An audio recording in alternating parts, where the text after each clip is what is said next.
এ বড় ভাই সামনে আগুন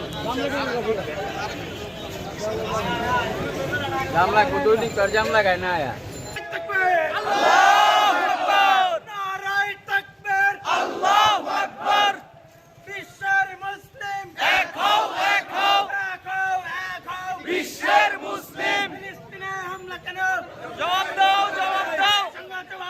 ফিলিস্তিনে হামলা কেন?